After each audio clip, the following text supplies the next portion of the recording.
order for the Greater Peoria Mass Transit District here at 2105 Northeast Jefferson Avenue, Peoria, Illinois, 61603. We will have roll call. All right. Trustee Wortham? Present. Trustee Ahart? Present. Trustee Hare? Present. Trustee McBride? Here. Trustee Polk? No, we have to give her permission to be part of the meeting because she's going to be online. Okay. So I need a motion now that Trustee Polk will be able to participate in the meeting by way of phone. Okay. You gave second. Did you get that? Yeah, which one, who did the second? Sharon What did did you the say? second. Okey doke. All in favor? Aye. So Miss Patty, you're part of our meeting now. She said, thank you. I read her lips. Yeah. Okay, thank you. All right, pledge allegiance, Nick. Pledge allegiance to the flag of the United States of America, and to the republic for which it stands, one nation, under God, indivisible, with liberty and justice for all. You might want to mute it since you have spoken. All right, next on our agenda, a reading of the minutes from July 12th, 2021 meeting. We have a motion to accept the minutes. So moved. Second, I'll second.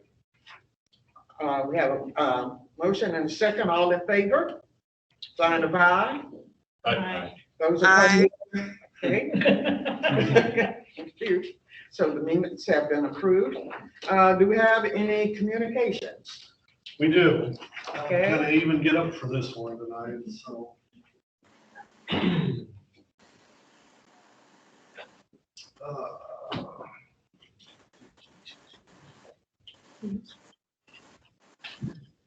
We're gonna have a few of our operators call in tonight. The light here, dang it.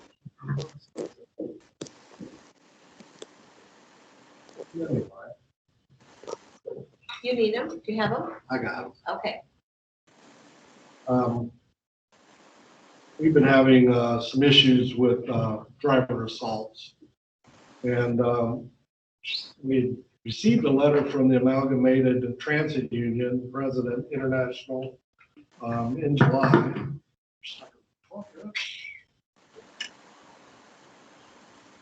Yeah, okay. And I was going to read this letter as part of our communications. Dear ATU transit agencies and providers, this is dated July 9th, 2021.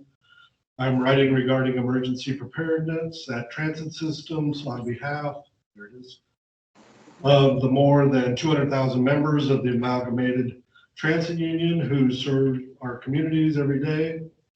The tragic May 26, 2021 mass shooting at Santa Clara Valley Transportation Authority in San Jose, California, demonstrates the urgent need for the industry to develop emergency action plans to ensure that transit workers are able to protect themselves, their co-workers, and the riding public when emergencies strike. Unfortunately, San Jose is not a completely unique tragedy. On April 6, 1999, a mass transit shooting occurred at OC Transpo in Ottawa, Ontario, leaving 4 dead and 1 injured. More recently, on February 3rd, 2020, a gunman killed 1 passenger and injured 5 others on a Greyhound line bus north of Los Angeles, California. Our transit systems will continue to experience mass shootings, along with other acts of violence, civil disruptions, power outages, fires, and natural disasters. We will experience these emergencies acutely because transit service will continue to bring together large numbers of people. Transit workers will be expected to continue operations as emergencies occur and are ongoing. The same transit worker will also have a critical role in responding to many and all kinds of emergencies. Despite the pressing need for the development of emergency action plans and the training of transit personnel, A survey we conducted in the wake of the San Jose mass shooting revealed that only 7% of our local union residents believe that their employers have an emergency action plan covering an active shooting situation. It is clear that we need to do better at developing emergency action plans and training transit personnel on executing those plans. The ATU is calling on all transit agencies and providers to develop emergency preparedness programs that address the full scope of emergencies, including active shooter situations. Such programs must involve the development of emergency action plans, training of transit workers, periodic refreshers, and drills to ensure that workers can execute those plans under challenging circumstances. We must ensure as an industry that we prepare for future emergencies. I look forward to the industry's renewed focus on emergency preparedness for the sake of transit personnel, our passengers, and the communities we serve. Okay, yours truly, John A. Costa, International President. So with that, like I mentioned earlier, we have had significant increase in driver assaults alone in our agency. Luckily, none of them have been fatal like in that one, but they have been disturbing nonetheless. And so we do have a couple of operators that wanted to participate tonight. The last person was Tim Kirscher. He was assaulted Friday afternoon. And he had an open letter to First Transit, CityLink Board of Directors, CityLink Administration, and officers and members of Amalgamated Transit Union number 416. Sirs, being the most recent member of the local 416 to be attacked on a CityLink bus while performing my job duties gives me a unique opportunity to comment on bus security. Driver safety must be the #1 priority. Contract negotiations will soon be underway to replace our current contract ending November 30th, 2021. Driver security safety needs to be the item #1. CityLink is blessed to have a large group of professional transit drivers who get up every morning, show up on time, and flawlessly execute their job duties. Drivers are the face of CityLink and the first point of contact with the customers. It is unacceptable for a driver to be concerned about how the day will end, whether he or she is having dinner with family or in the emergency or worse. Driver education and standard procedure following these events should be adopted and documented. Also, customer awareness of consequences of such an attack on a driver need to be increased. The following should be considered. Attack on a driver will result in prosecution to the fullest extent of the law. Lifetime ban on access to CityLink buses and property. Mugshot of attacker posted on the side of CityLink buses. This should include name, criminal crime committed, and sentence received. Signage. Attacker driver, employee of CityLink, go to jail. Posted on buses and on screens of 2,300 buses, over audio system on all buses and at the transit center. Plainclothes rotating security on problem routes. Discontinue of service on a route following an attack for 7 days. Regards, Tim Kirscher, transit driver number 460. Mark Parshall wrote, there's been several attacks to drivers in past few weeks. I believe this needs to be addressed. I suggest there be no bus service after 10 p.m. until this is stopped for at least 6 months. Vanessa Dixon, I believe, are you on, Vanessa? Yes, can you hear me? Yes, we Yes. can. Okay. Do you want my camera Yes, please. on? Okay. Okay. Good evening, Board of Trustees. Can everyone hear me? Yes. Okay. Good evening. My name is Vanessa Dixon. I'm an employee at CityLink. I'm also the vice president of the ATU local number 416. And my husband is also a driver here at CityLink. The reason I'm addressing the board tonight is to make you all aware of the safety and the security issue concerning the drivers and supervisors, as well as the transit center staff. There have been 5 physical assaults since June of this year, and previous ones before that.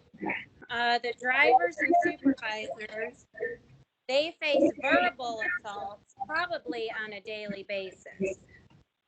The staff at the transit center are also in a vulnerable position due to the lack of officers and management present.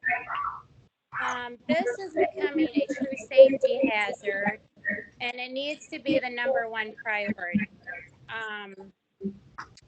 We are being told there's a shortage of officers to cover the shifts, and the trainings that are scheduled for the operators aren't going to be until the end of September.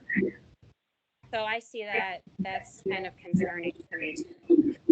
Even after an incident happens, the company does not show any concern or compassion to the victims. I've had multiple drivers express their concern and their fear of what will happen next. Can you please, as our Board of Trustees, offer some help and solutions to deter these types of violent incidents? Thank you for your time. Thank you. Okay, thank you, Vanessa. Also, I believe we have Holly Robinson. Are you available, Holly?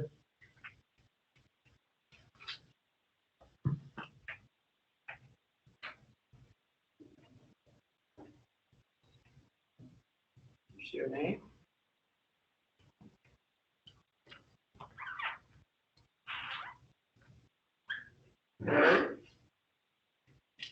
Are you able to hear us, Holly?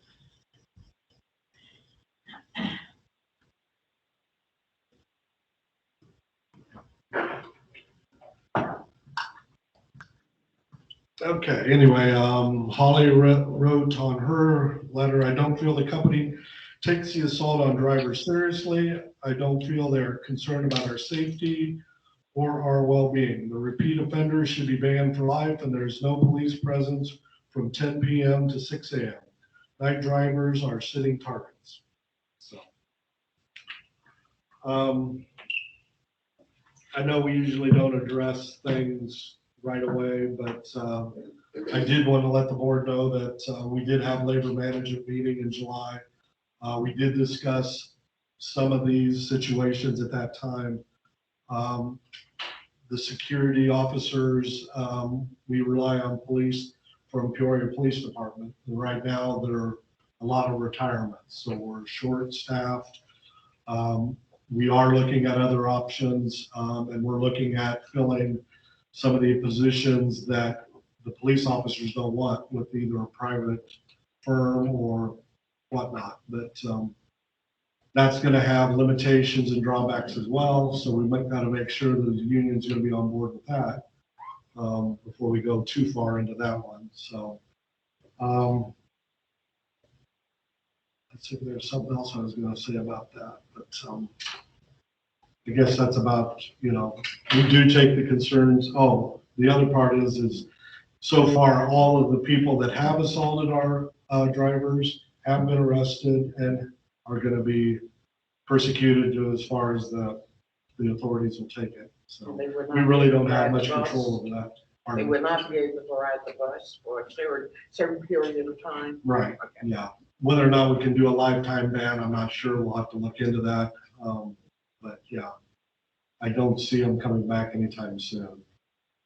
So this is part of what you guys are going to talk about in negotiations to We can discuss it, yes. come up together with a plan. Right. Oh, yeah.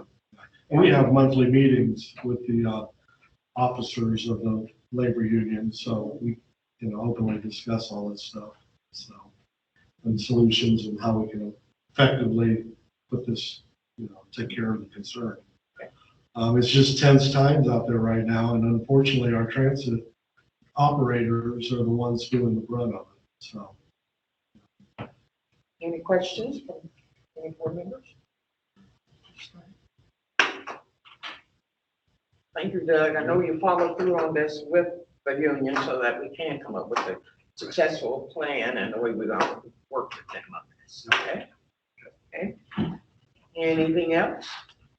No, I'll just hang around until the general manager report comes out.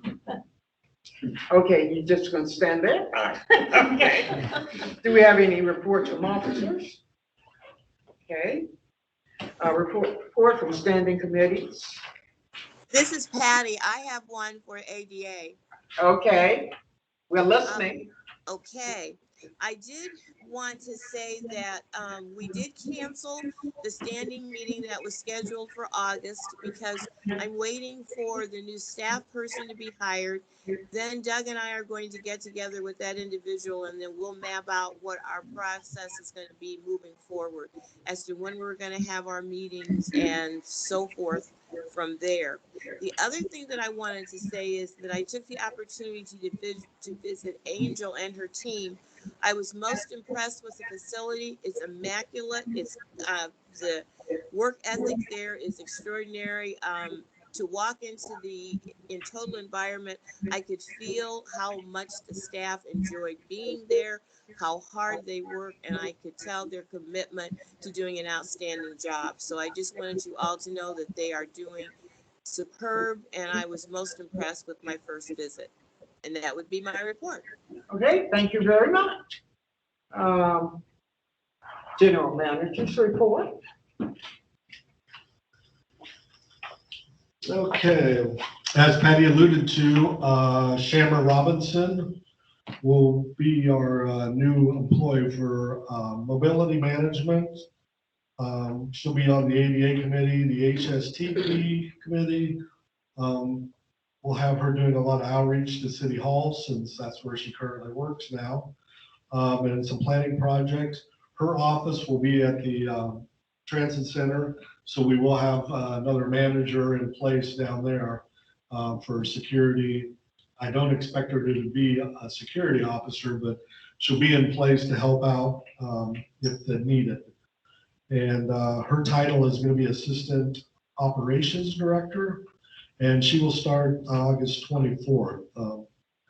We're going to put a lot on her plate, and I told her we have high expectations from her, so I think we'll be impressed with what she can do for us.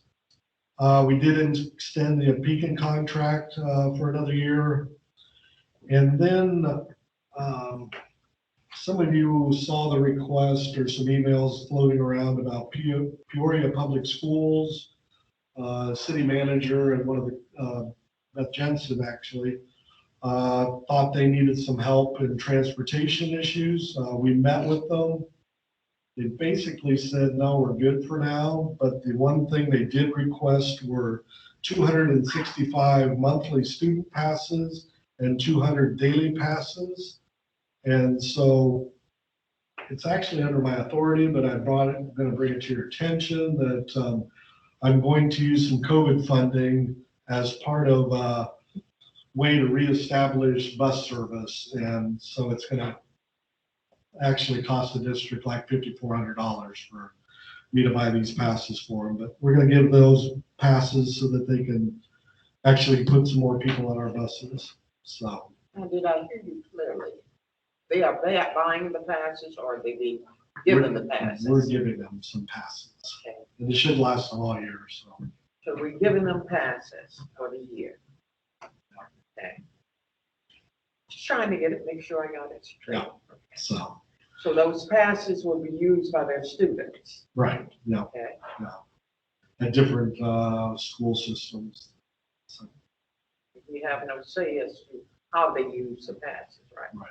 At the age of the student using the passes or anything. No. I'm just wondering, they'll always student age. having been an administrator at one time, I just wonder if they're high school kids, middle school, and that would be nice to know. Yeah. Mhm. It's going to be a variety of all the different schools in the district. So. was very interesting. Other than that, I think that was the big highlights I had for tonight. Any questions? Well, thank you. Yep, thank you. Okay, report from Trans Dev. Ms. Angel, how are you today? Yes. You can flip the button up on the microphone. There you go. Thank you. Good evening. So my highlights for the night, just a little bit about the service summary that you have in your packet. Our on-time performance on City Lift side is 92% on the month of July and 95 on County Link. However, we did have most of the month that we were at least over 90%, so we're making some really significant progress. We had one day last week where we had 97%, so that was a really exciting day for everybody. But just as soon as we start to make some headway, COVID's still here. And we unfortunately have some staff that their family members were either in close contact or actually did receive COVID. So sometimes the staffing is going up and down, but we're still hiring. We're still actively recruiting. We had a job fair down at the transit center on the 3rd. Not a whole lot of activity. As busy as it was down there, we probably netted about 3 or 4 individuals, but I'm still happy with that. Still well worth it. Right now we do have 3 individuals that are currently in training. We have another class set to start on Monday. Right now we're looking at about 5 people to be in that class. Other than that, we are fully staffed in all of our management positions. Dispatchers are all fully staffed. We're actually about to promote another driver to a dispatcher role here shortly. So we're happy about that. We also, one important thing is with EPIC had asked us to conduct a state of Illinois mandated abuse and neglect training for our employees.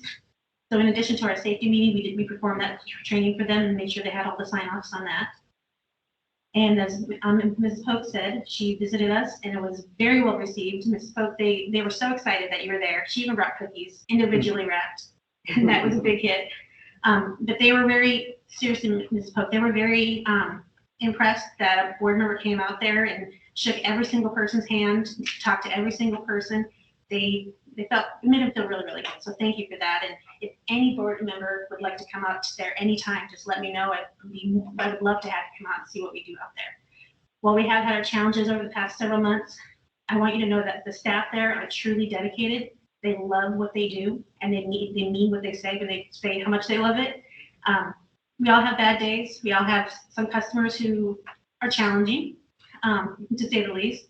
But at the end of the day, it's about getting Mildred to dialysis and Johnny to day program and Paul to the doctor, and we try to focus on that, take care of our people. So with that, that's all I have for this evening. Thank you. Any questions? Board members? Thank you. Public comment, do we have anyone?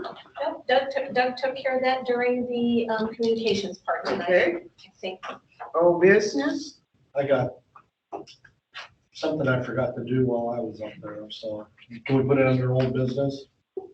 We can go back to your report. Add to your report. Actually, we need to put a line item, Okay. and maybe we put it under standing committee as the building committee. Oh, okay. So we've got a video of, a time-lapse video of what we've done so far. And Beth, if you want to come up, you can give us an update on what's going on in the back of the building. So over the last month here, we've had a lot of excitement. We've got the You gotta North. use the microphone. How do we do that? Flip the switch up. Yeah, it's okay. Get that thing, yeah. Yeah. You're a rock star now. Yeah. Do I have to hold it? Yeah. We don't have a fancy holder yet. Okay, so north parking lot area, we were able to get cleared and we've got the gravel poured and we're using that with the fencing for security. We've also in the west end, we've got dirt removal and fencing going on. And then for the next 3 weeks, it's just basically going to be Mini Pinch and Blackhawk. They're driving H-beams. So that's pretty much all that's going to happen for the next few weeks. And then about 3 weeks from now, we will start doing foundations. So they've had the time lapse here, which looks pretty neat. It does go pretty fast though. That's all I have for the schedule update on just the rear A. as you're watching that, I can talk about phase B. We have 70% early bid packages. They actually went out today to the public. We have structural steel and precast, and we'll do the bid date September 2nd, bid opening. RCC's been working with the owner and M2 on 100% design. We should see that the week of September 20th. And then we can start working through the bid packages and get the rest of phase B out in October. We've also been working on, there are some design issues with the utilities that we're trying to, not issues, concerns with doing the coordination of shutdown and startup. So we're working through those now to get ahead of the game before phase B comes up. That's all I have for the update as far as schedule wise. Maybe going to Bradley or wait. Oh, yeah, then you bring that up, get up. This doesn't repeat.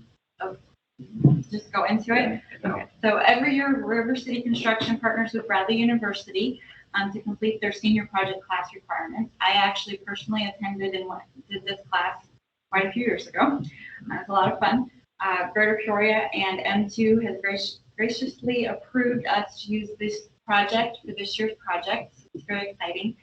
The students' involvement will be understanding the CM at risk delivery method, learning how to read construction drawings and plans, completing quantity takeoffs, estimates in the bidding process, understanding the scheduling process, comprehending the contractual requirements for subcontractors, and then seeing on-site safety requirements firsthand, completing required closeout docs, and then doing, lots of site visits, which we will coordinate and facilitate all safety requirements, provide all the proper PPE.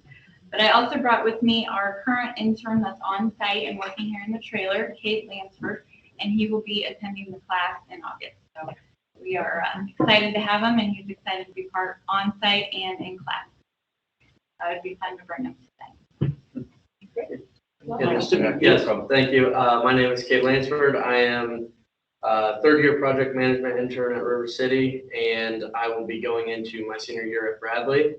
And it's pretty cool that I just so happened to get put on this project with Beth and Kent, and then finding out that we will be using this project for our senior class. So I'm looking forward to it. Thank you, guys. Thank you. Any other questions? Now, we do have two board members on that committee, building committee, right? And they are. Oh, Jeff Coon, that he got appointed to that? I don't know. Okay. Why not? Okay. You should have two, right? Sharon and Sharon. Okay. Yeah. All right. All right, well, thank you so very much. I enjoyed the presentation, Nick, that we went through. I know phase A is paid for, phase B may be paid for. We don't know about C and D yet, right? Because somebody's gonna be writing a lot of grants, right? That's right. Yeah. But it was really interesting to go through and see all the different phases. Thank you very much. Okay. New business. Resolution 2208, award recommendation to IT Savvy for storage area networks in the amount not to exceed $43,490.52. Nick. Good evening. So the purpose of this summary is to recommend a contract between the Greater Peoria Mass Transit and IT Savvy for the purchase, remote deployment, warranty, and support of 2 storage area networks. So the part of our planned and required hardware refresh cycle here at the district, along with its IT management provider, STL, we are planning on doing a refresh of enterprise grade storage area network devices, which are referred to as SANs. The pair includes an on-site SAN that will be used for critical data storage, as well as another SAN stored in an off-site data center at STL over in Bloomington. So we issued an invitation for bids. We had 5 come back. 1 was deemed non-responsive, IT Savvy 1 for $43,490.52. This project will be funded using the 2020 Rebuild Illinois funding. So it is recommended that the Board of Trustees authorizes the general manager to execute a contract with IT Savvy for 2 stands in an amount not to exceed $43,490.52. Can I get a motion? I'll make a motion. Okay, a second. I'll second. Okay, this is a roll call vote. Really? Yes, it is. Okay, Sharon, Trustee Hare? you approve. Approve. Okay, Trustee Wortham? approve. Trustee Ahern? Approve. Trustee Polk? Approve. Trustee McBride approved. Thank you very much. You got it. Okay. Next is resolution 2209, the signature authorization for PNC Bank. Thank you. Because we have a newly appointed officer, so the new signature authority with our 2 banks, BUC Bank and PNC Bank, is required us to pass this resolution. Also, we exercise any bank transaction over $25,000 need 2 signatures. So the staff recommend board trustee authorize Jeff Hare, treasurer, Doug Roth, general manager, Nick Stanford, assistant general manager, Christine Van, CFO, as our agent of signature authority with the BC Bank and PNC Bank for any kind of banking transaction. Okay. Thank you. Okay, and we got a motion to make, change our treasurer. So moved. Second. So it's been moving in second that we appoint our new treasurer, Mr. Hare. All in favor? Aye. Aye. Those opposed? Thank you. You are now our new treasurer. Thank you. Thank you. Resolution 2210, authorization to proceed to apply for Bill Illinois Round 2 funding in the amount of $11,250,000. Hi, so IDOT issued a notice of funding opportunity for the solicitation of proposed projects to support capital projects in July of this year. The applications are going to be due on August 31st, 2021. The district intends to apply for this grant, and if we get funded, we're going to use the funding to do the transit center exterior under the dome upgrade, which is $3 million, which we're going to ask for that project. This roof in this building, $250,000. The new building, the campus remodel, we're going to ask for soft costs. So $3 million, we're going to ask for that. And then the additional storage garage, which is phase C and D, $5 million. This is obviously the rebuild round 2 funding. So that will support 100% of the cost for these projects. So it is recommended that the board authorizes the general manager to apply for these projects under rebuild 2, which is an amount not to exceed $11,250,000. Okay. So this takes care of the rest of the building, that's right, and A, B, C, and D, right? It would take care of it all. Oh, okay. A motion to authorize staff to apply for these funds. I'll make a motion. Okay. I'll second. Okay, so it's been moved in a second that we authorize staff to apply for Rebuild Illinois Round 2 funds. All in favor? Aye. Aye. Aye. Those opposed?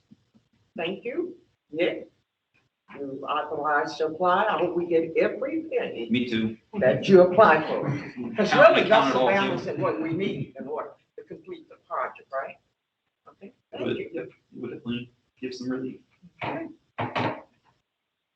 Okay, resolution 2211, award recommendations to River City Construction. Okay. And you got a lot there. Yeah, so this might take me a second Okay. to get through All right. this. Okay. So the purpose of this summary is to recommend the approval of the purchase of the paint mixing booth systems and builder's risk insurance for phase A, which is the new operations and maintenance building out back, so the rear building, body shop, and paint booth, and approve the new guaranteed maximum price. So the district issued invitation for bids, requesting sealed bids from responsible vendors for the paint and mixing booth systems, which are required to complete Phase A, the rear body shop and paint booth. Bids came back on July 29th. 3 bids were received. 1 was deemed to be unresponsive. The second in line who won that bid is River City Construction. So that total is $95,630.70. So that's part A of this. Part B would be, we would also like to recommend having the builder's risk insurance run through River City Construction. They were actually able to get a better price from their insurance company than we could from ours. So their amount for that phase is $57,941.58. To kind of give somewhat of a backstory real quick, the guaranteed maximum price calculated so far, the previous approved GMP amendment, number 1, was $4,754,442.04. On top of that number, we're going to ask for approval to add the paint and mixing booth systems, $95,630.70. Also, the builder's risk insurance through River City Construction, so $57,941.58. So it is recommended that the Board of Trustees award the purchase of the paint and mixing booth systems and the builder's risk insurance to be run through River City, along with the approval of the new guaranteed maximum price for this phase of $4,908,014.32. So it's all. Oh, yeah, so I have 2 more things to, hope you'd already approved, right? Exactly. Okay. Any questions? I have a quick question. Isn't normally the general contractor to provide their own insurance? Or what? In there? This is different. This is a different type, just so you understand, this is a different type of coverage. Okay. This is builder's risk. This isn't liability coverage. This is in the event, okay, we're doing construction and a tornado comes and hits the building, partially constructed, and now it's been destroyed. Or there's a fire because something happened, whatever. It's for basically property casualty coverage to protect us. Not necessarily the contractor, to protect us over the partially completed facilities. We can get a rebuilt in this. Can I add to that? Yeah, Best way to explain that. And each subcontractor and River City also has liability insurance in that, but this is again an extension to that. So everyone is thoroughly covered. And it is a requirement. It's a requirement. Yeah, okay. That was the next thing I was gonna say, it's required. Okay. Any other questions? So motion for approval. So moved. Second. Okay. So this is a roll call vote. Yes. Sharon? I approve. Trustee Wortham, Approved. trustee Ahern, Approved. trustee Polk, Approved. trustee McBride approved. We're insured. Motion carried. Thank you very much, Nick. Okay. Item number E, a vote to change the November board meeting from November the 8th to November 15th, 2021, due to our meeting in Florida that I don't think we're going to, but just in case we have to go. Okay, can I get a motion that we change instead of coming in on the second Monday, the 3rd Monday of November? I'll move it. I'll second. Second, all in favor? Aye. Aye. Okay, so Aye. okay, motion is carried. You know, the big expo is happening in Florida, and I'm sure we're gonna be able to go. Exactly. No changes will be made in that. That's right. We've been trying to go to this for a year and a half. Okay. All right, next we have approval for workman's comp settlement, number 001134, WC-01, in the amount of $42,653.13. And I guess that's all I can say. So I guess you all received the email, I hope, it was sent out earlier today, going over the specific as of this liability. So I'm here to ask for approval. Okay, I'll make a motion. okay. We got a second? I'll second it. Second. It's moved and second that we approve the settlement for workman's comp in an amount of $42,653.13. Roll call vote. Trustee Hare, Approved. didn't surprise you this time, right? Trustee Wortham, Approved. trustee Ahart, Approved. trustee Paul, Approve. trustee McBride approves. Okay, so motion is carried. Sure is. All right, next, financial report for July. Christina. All right, thank you. This is our first month of the fiscal year 2022. So in this month, unfortunately, this is our first month, but however, we have a lot of expense this month. So 10.12% of the overall annual budget we spent on this month. Major operating expense, the same like as usual, 28% to the payroll expense, and 5% paid to the employee pension expense, and their state unemployment tax. Health insurance is a big part as well, 13.7%. The major difference this month is we pay a lot of professional service because we have a construction project. We pay for the A&E, we pay for the legal fee, we pay for the management fee, and also some of the insurance. So overall, this month we have 88% spent on these four major parts. So this is staff recommend board trustee approve July total operating expense of amount $3,541,099.79. Any questions? Any questions?